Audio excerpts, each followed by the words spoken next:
Today we're here at the Edmonton Valley Zoo, and we've just concluded an examination of Lucy the elephant in conjunction with an outside expert, Dr. Jim Oosterhuis from the San Diego area.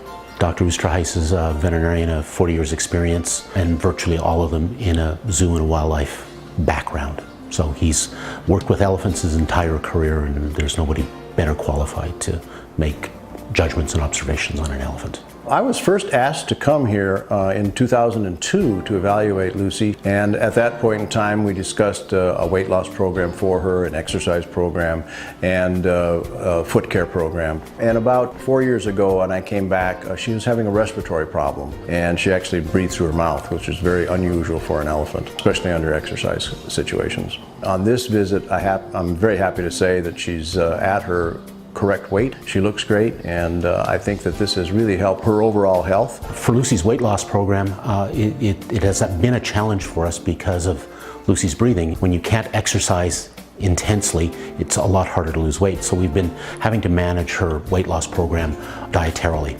We have consulted with a zoo nutritionist who created a special diet program for Lucy, and following that diet program, we have now finally achieved what we consider to be an ideal weight.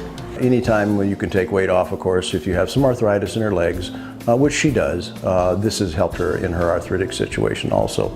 And the other thing is that many times foot problems in elephants are related to being overweight and having lack of exercise. In this case, by having her lose some weight and increase her exercise, I think her foot problems are really well under control at this point in time. In fact, she doesn't really have any problems right now. As far as Lucy's arthritis condition and her flexibility issues, we've worked hard to address all of those problems, and we have developed quite an extensive physiotherapy program for her, which includes exercise, stretching exercises, and one of the really interesting things that we've been doing has been using a Class 3B cold laser.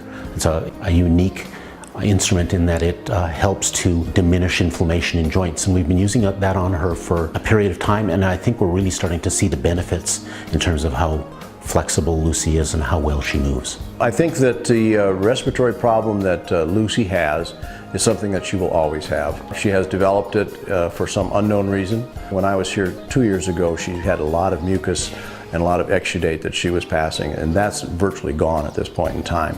But still, just a minor amount of exercise and she's breathing through her mouth, and she'll actually have to stop and catch herself so she can breathe a little bit more through her mouth and get that oxygen deficit back in order for her to continue what she's doing. This is the biggest scare, because if you're ever to try to move her, I think that this would be such a compromise to her respiratory problem, is that it would be very detrimental to her, and I would be extremely afraid that that would be a life-threatening situation for her if she were to be put in that type of situation. We're going to continue to investigate ways to further qualify what's going on there.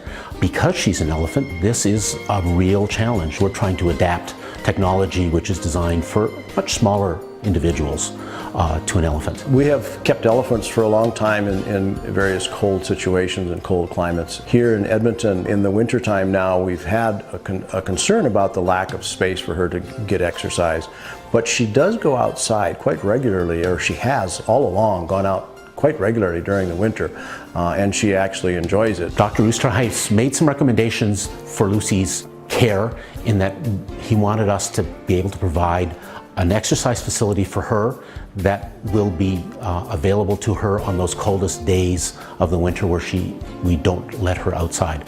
So to that end, we've built a sprung structure which is insulated and heated and well lit, that she can go into and exercise even on those coldest winter days. One of the great things about this new facility is that we've got a tremendous depth of sand in there, and walking in there, it's a very soft substrate, and which is something that'll be very comfortable for Lucy. I think that that's a very good structure for her to get exercise in, and the keepers work with her to make sure that she does get her exercise.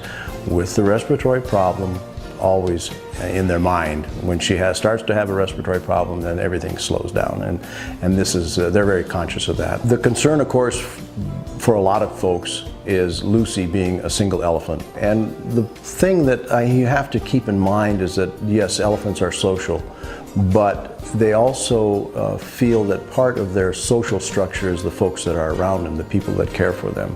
Anytime you have a single elephant with dedicated staff, you end up with a very, very strong bond between the animal and the folks, the keepers that take care of her.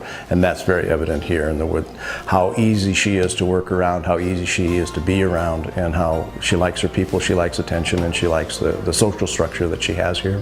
After my visit today and my exam of Lucy and watching her walk, I just can't say enough about the staff here, how well they have taken care of her. The things that they've done have just been spectacular. We're elated actually for Dr. Oosterhuis to comment on how well she's doing. It's been a challenge for us to achieve all of the goals that he set for us, and we're very glad that we were able to do so. The fact that Lucy is doing as well as she is, given her condition right now, is a testament to the devotion that everybody has to her well-being and how much she means to everybody, and the commitment that we've got to making Lucy's life the best life possible.